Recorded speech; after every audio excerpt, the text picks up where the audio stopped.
State information commission.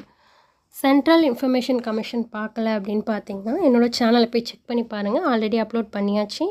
இப்போது state information commission மாநில தகவல் ஆணையம் எப்போ தொடங்கினாங்க அப்படின்னு பார்த்தீங்கன்னா, தகவல் அறியும் உரிமை சட்டம் 2005 கீழ் ஒவ்வொரு மாநிலத்திலும் மாநில தகவல் ஆணையம் தொடங்கப்பட்டது. இதுவும் 2005 கீழ் தான் ஒவ்வொரு மாநிலத்திலையும் மாநில தகவல் ஆணையம் தொடங்கியிருக்காங்க. இந்தியாவின் முதலாக தமிழக அரசு மே 4, 1997 தகவல் அறியும் உரிமை சட்டத்தை இயற்றியது. தமிழ்நாட்டில் எப்போ தகவல் அறியும் உரிமை சட்டம் இயற்றினாங்க அப்படின்னு பார்த்தீங்கன்னா, மே மாதம் 4ஆம் தேதி. மே 5 உழைப்பாளர் தினமா, மே 4 அதுக்கு மொதல் நாள். ஓகேவா?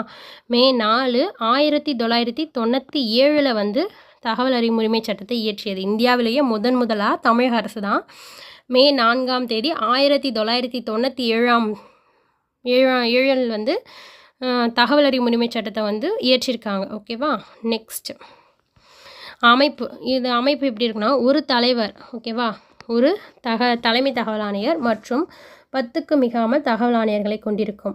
நியமனம் செய்பவர் யார் அப்படின்னா ஆளுநர் நியமிப்பாங்க. ஆனால் மத்திய தகவல் சென்ட்ரல் இன்ஃபர்மேஷன் கமிஷனில் யார் நியமனம் செய்வாங்க அப்படின்னு பார்த்தீங்கன்னா, பிரதமர் நியமனம் குடியரசுத் தலைவர் நியமனம் பண்ணுவாங்க. மாநிலத்தில் ஆளுநர் நியமனம் பண்ணுறாங்க. இதில் ரொம்ப இம்பார்ட்டண்ட்டாக இந்த மே மாதம் 4ஆம் தேதி 1997 மாநில தகவல் ஆணையம் தமிழ்நாடு தான் ஃபஸ்ட்டு அமைச்சிருக்காங்க. இது மட்டும் நல்லா தெரிஞ்சுக்கோங்க. நெக்ஸ்ட் தலைவர் மற்றும் உறுப்பினர்களை தேர்ந்தெடுக்கும் கமிட்டி. 3 பேர் உள்ள கமிட்டி இருக்காங்க. யார் யார் அப்படின்னு பார்த்தீங்கன்னா, முதலமைச்சர் இருப்பாங்க, எதிர்க்கட்சி தலைவர், சட்டப்பேரவை எதிர்க்கட்சி தலைவர், முதலமைச்சரால் நியமிக்கப்படும் மாநில அமைச்சர் ஒருத்தர் இருப்பார். பதவிக்காலம் 3 ஆண்டுகள் இருப்பாங்க. அப்படி இல்லைன்னா 65 வயது வரைக்கும் இருப்பாங்க. சேம் டிட்டோ தான் சென்ட்ரல் இன்ஃபர்மேஷன் கமிஷனுக்கும் இருப்பாங்க. ஓகேவா? பட் என்னென்னா, இந்த 3 பேர் கொண்ட கமிட்டியில் பார்த்திங்கன்னா பிரதமர் இருப்பாங்க, எதிர்க்கட்சி தலைவர் இருப்பாங்க, பிரதமரால் நியமிக்கப்பட்ட ஒரு கேபினெட் அமைச்சர் இருப்பாங்க அப்படின்னு சொல்லிட்டு சொல்லுவாங்க. இங்கே எல்லாமே மாநிலம் சம்மந்தப்பட்டதாக வருது. அதே மறு நியமனம் கிடையாது. அங்கேயும் 3 இயர்ஸ் தான் பதவிக்காலம். அடுத்து ஊதியம். மாநில தலைமை தகவல் ஆணையர் மாநில தலைமை தேர்தல் ஆணையரின் ஊதியம் மற்றும் சலுகைகளை பெறுறாங்க. மாநில தலைமை தேர்தல் ஆணையர் யாருக்கு ஈக்குவலானா சேலரி வாங்குவாங்கன்னா, மாநில தேர்தல் ஆணையத்தோட தலைவருக்கு ஈக்குவலாக சம்பளம் வாங்குவாங்க.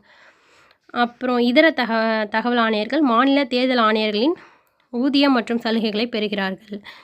ஓகே, நெக்ஸ்ட்டு மாநில தகவல் ஆணையத்தின் அதிகாரங்கள் மற்றும் பணிகள். மாநில தகவல் ஆணையத்திற்கு என்று தனிப்பட்ட பணிகள் வரையறுக்கலை. மாநில தகவல் ஆணையத்துக்குன்னு சொல்லிட்டு தனியாக ஒரு பணிகள்லாம் இருக்கல. மத்திய தகவல்